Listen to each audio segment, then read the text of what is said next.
all state in our sports. Me in track and cross country, him in football and baseball. I was keeping score, and so was he. We relished it.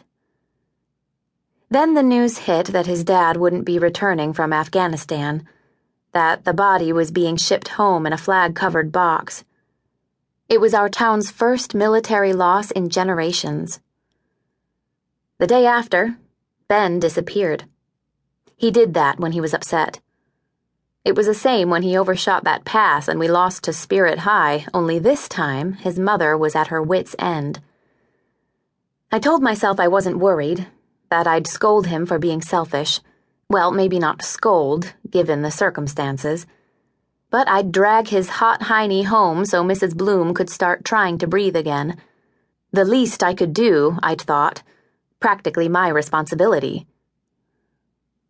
I tracked Ben to the top of the water tower, where he was half drunk on a bottle of Cuervo and smoking a pack of Marlboros, even though he didn't drink, even though he'd never smoked before. Losing his father changed Ben. It made him less trusting of authority figures, of the way the world worked. He was proud of his father's sacrifice, but he still struggled with the meaning of it. It took 6 more months before I saw his smile again. Finally, it was aimed at me. Ben and I first kissed last 4th of July, seated on this same Mexican blanket at this same spot on the matted, dry grass between the water and the park. He said he'd been thinking about doing that for a long time.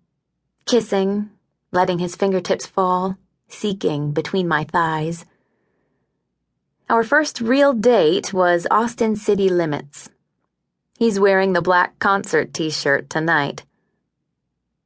Before long, kids at school started calling us K-Ben like we were celebrities. It's been so perfect.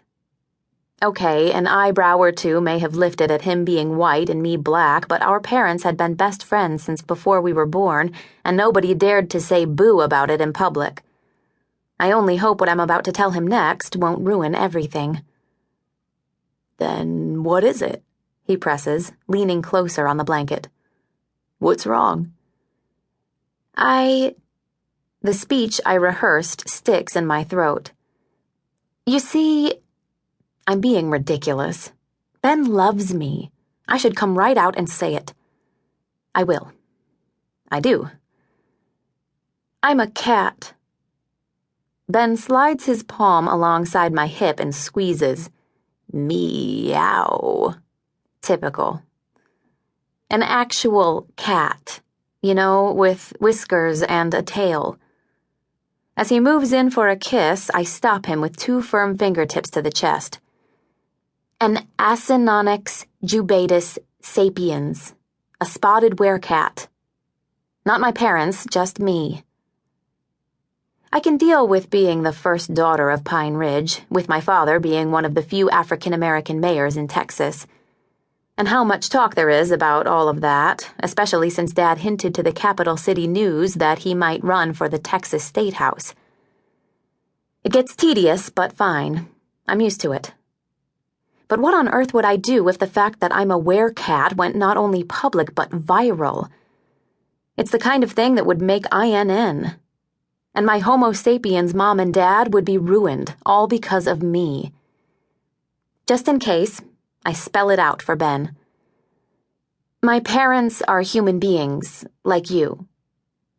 I'm an only child, and he knows I'm adopted. Everybody knows. When we were babies, our church held a town-wide fundraiser to help pay for my parents' trip to Ethiopia to bring me home. As much as I'd trust Ben, I'd never risk their safety. Worst case scenario, I'll lie and say they didn't know my species. I'll claim that I managed to hide it, even from them. Ben pinches his brow.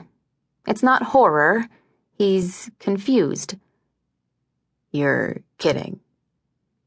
The sun is all the way down, and my night vision is so much better than his. He can't read my expression. I angle myself so I'm facing the water. The Riverwalk, the park, and up the hill, our small town's historic district, are all behind me. That seems appropriate somehow. From here, I can study the dense forest across the river where I sometimes run wild.